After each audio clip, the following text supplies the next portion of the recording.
What is up YouTube, Jonusfatson here with another top 10 list. This time I'm going to be ranking my favorite Darkest Dungeon classes. I'm a huge fan of Darkest Dungeon and the brutal difficulty it can dish out. The game itself is half RPG, half roguelite, and it takes the best of both worlds and stirs it in a darkened cauldron with an H.P. Lovecraft spoon. Pair this up with one of the best narration voices I've ever heard in a video game, and you've got yourself one Cthulhu of a time. Plus, the game studio's in my backyard in Vancouver, BC, Canada, so I have to support it. For this list, I'm going to be taking a look at classes that I enjoy the most in Darkest Dungeon. This is entirely a personal preference, and I know pretty much any class can work given the right situation.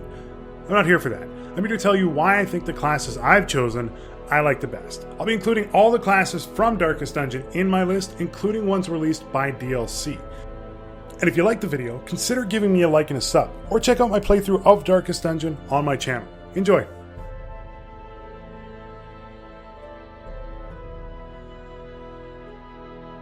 Oh god, the Bounty Hunter.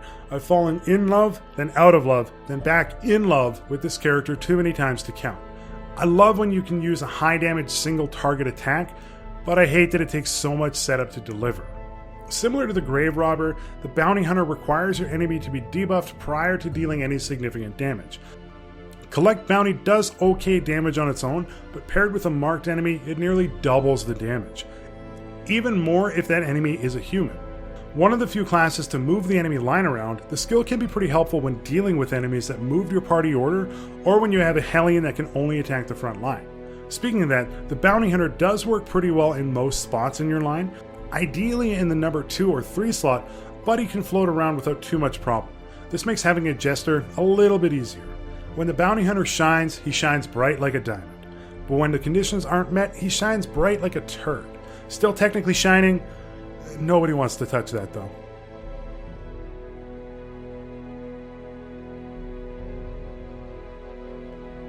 The Crusader. Pretty much anything you throw at the class, he'll be able to handle it. The versatility of the Crusader shouldn't be understated. As one of the first classes you get in Darkest Dungeon, he shines from there on out. At his best, he's dealing pretty decent damage to the front line of the enemy. At his worst, he's attacking the back line with Holy Lance, while moving himself where he needs to be.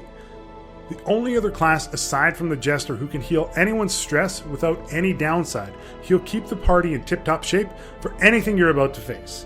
As a downside, he does need the companionship of a proper damage dealer, and you are giving up one of your frontline spots for his abilities. But if you're heading into a mission in the ruins, or if you're over-leveled for the mission, you won't miss it that much. His camping skills are great too. Healing stress and removing death's door debuffs are very helpful, especially if you find yourself in a long mission. Bring the Crusader and you'll be thanking yourself on your next mission.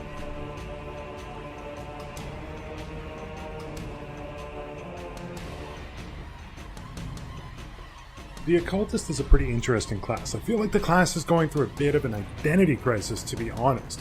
He's part healer, part debuffer, part damage dealer. I always feel I'm not sure what slot in the party to use him in. There are better healers in the game, but his healing skill can do the most single target healing in the game. But it does come paired with a decent bleed. That's the offset.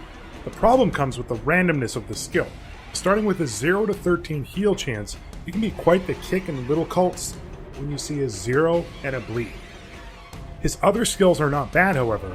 Marking a unit can be very helpful with the Bounty Hunter and Gravedigger. Plus, his weakening curse can make it so that the enemies literally do no damage at all. These make for a decent healer that struggles in critical situations. And if you have no need for a heal in the round, he can do okay damage to the backline of the enemy. One thing of note that makes his healing a tiny bit more reliable is that he can heal from any spot in your line, and every Occultist comes with the skill learned. The Occultist to me is a great backup healer, but I struggle to use him over some of the other healers in the game.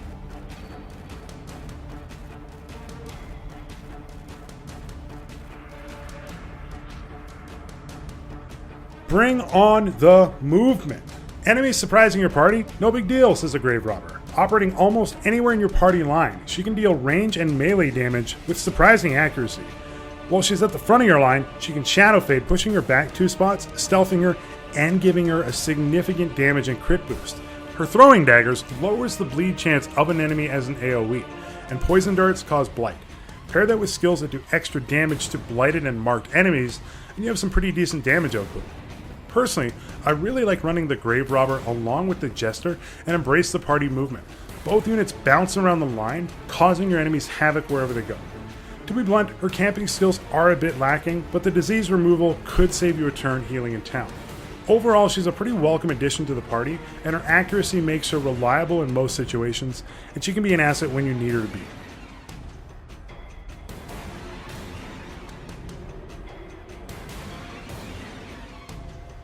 There is no debate. The Vestal is the best healing class in the game, period. There is a reason she is one of the first classes you can get from the Stagecoach. Her healing is unmatched. Sure, you can use an Occultist, but in terms of raw healing ability, the Vestal takes the cake. Ideally, you use the Vestal at the back of your party and can continually just heal everything as needed. In the event that your party is fully healed, she can throw in a Judgment and deal some, albeit minor damage, or just use an ability to stun an enemy. The character is based off of Christian Vestals, and her camping skills reflect it as well. When she camps, she prefers religious characters, which are the Crusader, Leper, Flagyl, and other Vestals. The skills heal more stress and protect better with religious characters. She also has an ability to help the characters at death's door, where I find myself more often than I care to admit. Overall, I always prefer a Vestal to the other healing classes due to the skills she brings. Pair her with some of the plus healing skills, and you can almost full heal a Leper in one turn.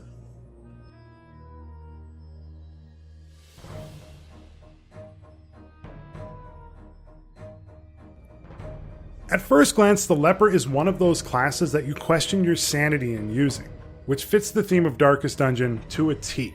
He can be a bit of an annoying class to begin with, having to be right up at the front, unable to move himself, and only able to attack the front line of the enemy.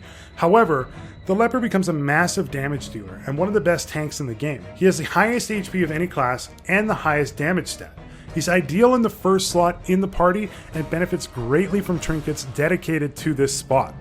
I've seen a level 0 Leper deal 20 plus damage on a crit, but you ask, how can that be true? Well, it's because he needs to be in the front of your party. If the Leper does get pushed, or if your party is surprised, you're relying on your allies to move the Leper where he needs to go, otherwise you're just a marking and buffing class. Because of the rigidity of the character, he's a bit lower in my list than some others, but when the Leper is working where he needs to, he'll chop you down before you knew what hit you. And when you try to hit back, it doesn't matter, because he can just take the damage. Just look at the animation when the enemy attacks, his body is ready.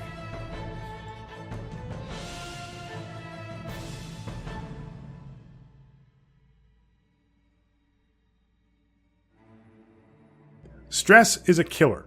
It's probably the #1 ruiner of a party in Darkest Dungeon.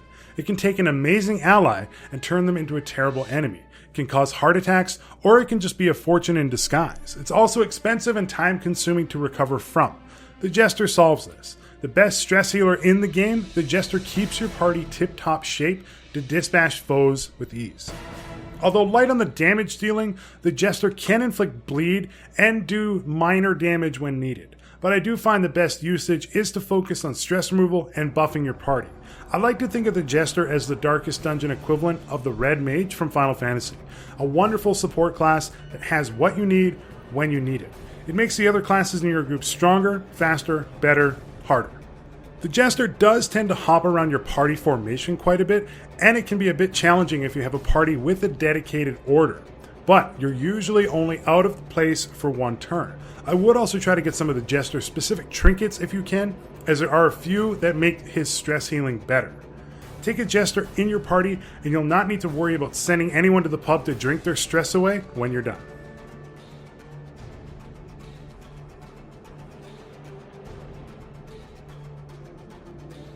A new class added in the Crimson Court DLC, the Flagyl is a class based on doing everything you're not supposed to in Darkest Dungeon. Stress? Bring it on. Under a certain amount of health? Let's go. Death's Door? Psh, only makes him stronger. The central premise of the Flagyl is to take all the stress and bleed or blight from your teammates and put it literally on his shoulders. When he heals your party, he takes on the effects of what he's healed. Endure, as an example, reduces a target's stress by 10 and adds 10 to himself at level 1. It gets better the more you level it up. When his stress is maxed, he always becomes Rapturous, which provides a big buff to damage and speed. When he's under 40% of his max health or on death's door, he also gets a significant buff. He's best played when he's living on the edge, as Aerosmith put it. His camping is purely focused on himself, even phasing away from the team when camping. You can tinker with his stress levels, remove disease, or get rid of his bleed should he have any. One of the few downsides is that his overall damage output when he's in the safe mode can be a little lower than average, and you can only take one flagellant in your party. And he can only heal stress in town by penance. Overall though, he's a welcome addition to Darkest Dungeon.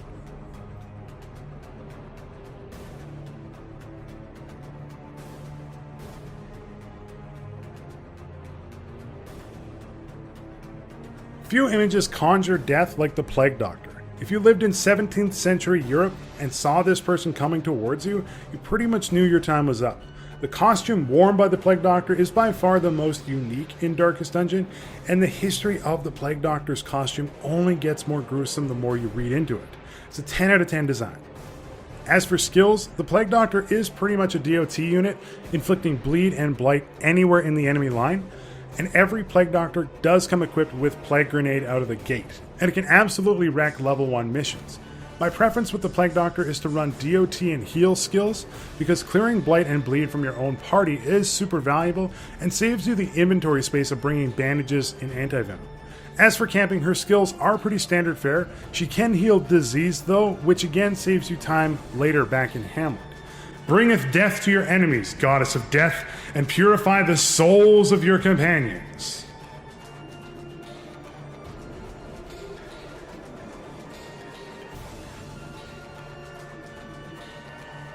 The Hellion is bar none my favorite class in Darkest Dungeon. Just look at her. She's a friggin' badass. The character design is amazing. To me, there isn't another class that embodies Darkest Dungeon like the Hellion.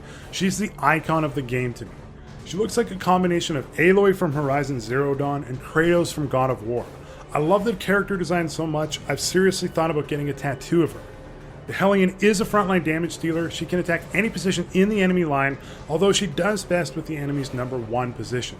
Focused on damage and bleed, the enemy will be dying by both DOT and straight up damage. She's also equipped with a glaive, which is just an axe on a spear, but she will chop your shit in half before you even know what hit you.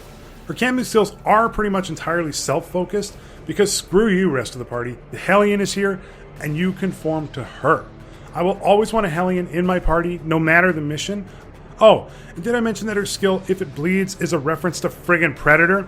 I thought so. I love you, Hellion. Never change.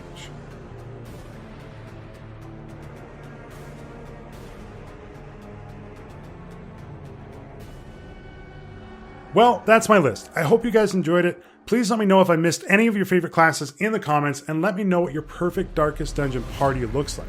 As with all my videos, thanks for tuning in. If you like what you saw, feel free to give me a like and a sub. It means the world to me. I can also be found on Twitch, where I stream Mondays, Wednesdays, and Fridays, or on Twitter and Instagram at Jonusfatson. Thanks again. Peace out.